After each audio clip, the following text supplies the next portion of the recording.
Okay, so today it's gonna be something completely different, something that I wasn't thinking that I'm ever gonna do, but I decided that this is a great occasion to actually talk about it, share my opinions and hopes, basically. So, today we have, as you can guess, an Apple Vision Pro, and actually this is second Apple Vision Pro that I got, because the previous one, speakers broke after just like an hour of using, so I had to replace it. And after first impressions and seeing the unbox, I decided to share my first opinion. So that's a great opportunity to do that, so you can watch my hands unboxing this beautiful package while I tell you what I think. So I was interested in virtual reality for the past 2 or 3 years, and I got myself the Oculus Quest 2. It was never something that I spent like much time using, but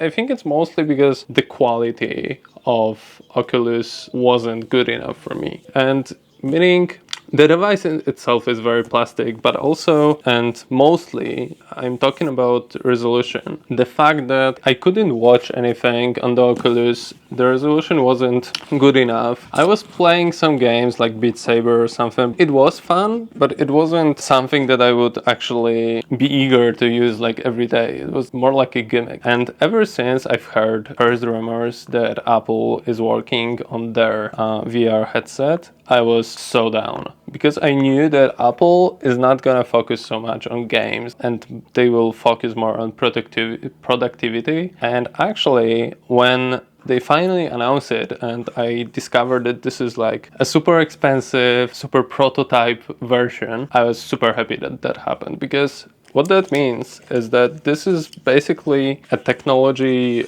of tomorrow. The fact that the battery pack is not connected to the main unit, the fact that the screens inside are with such a big resolution, and the whole eye tracking function, everything like that, it makes this thing something that's not perfect today. Like, I gotta say that it's far from being perfect, and I know it. That's why people I think are wrong that it was a bad idea, that Apple made a mistake, blah blah blah. I think that Apple actually showed us a product that enabled us to try and see what the future is gonna look like. And I think it's super interesting to actually be before the crowd and see this product before it actually gets popular version. Ever since I got presentations that you can do at Apple Store, I was in Japan, because in Poland there is no Vision Pro. That's so interesting. In most countries, like smaller countries in Europe, can't even buy Vision Pro. Even more,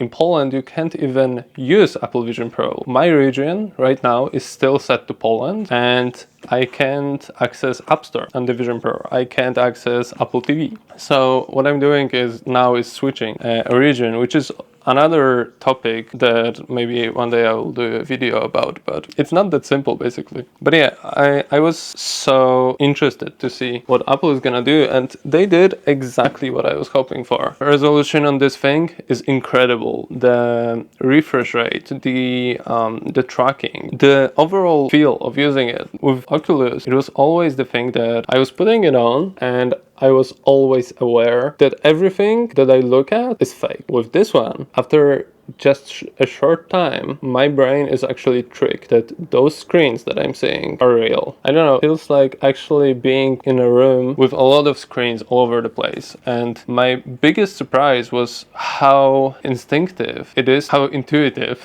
not instinctive. When I've heard about like eye tracking and the gestures to actually select something, I was like, that's never gonna work properly, but it does. It's so much better than any video can show, basically. They sold me on that. The part that I'm mostly interested in is actually entertainment. It's a different kind of entertainment. I was never into games. I was always into movies and like experiences. And I feel like Vision Pro is for someone that enjoys those types of entertainment, like watching a good movie, watching a documentary, a very beautiful documentary, VR 180 movies, like those spatial, I don't know how Apple is calling them. Spatial videos, those are the ones that you can get with just an iPhone, but those VR 180, this is something that's incredible. And I already watched a couple of those, and the quality of them, filmmaking behind them also. I think this is such a new medium and such a powerful medium, because this is a medium that actually lets you forget that there is like a screen in front of you.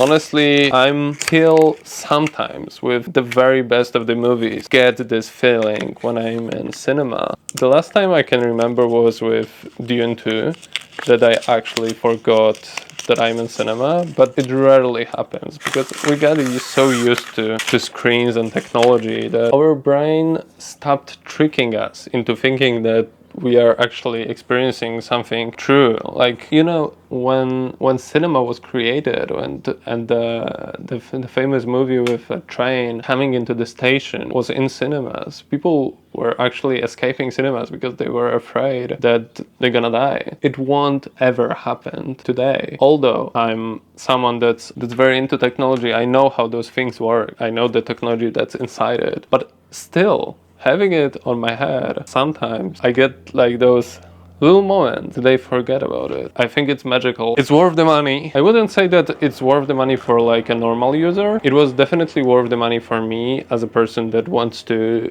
be a part of this platform, who wants to explore it and as soon as possible create for it. And as I said, like this is bullshit. The fact that like the battery is on the other spectrum of the cable, it's bad. Don't get me wrong. And I think Apple knows that it's bad. But at the same time, I prefer it that way than like having a very heavy headset, or even worse, having plasticky headset just to make it super light. When you hold it, it's such a nice device. You don't mind having it on your head. I know that new Oculuses are built much better, and honestly, I need to give it a try, but I'm totally in Apple ecosystem. Like, I have a MacBook, I have an iPhone, I have Apple Watch, I have AirPods, so having another device that's so simply and on so many levels connected with those other devices, it's an obvious next step for me. And I think like the most interesting part for me about this device, and the most interesting use case, is working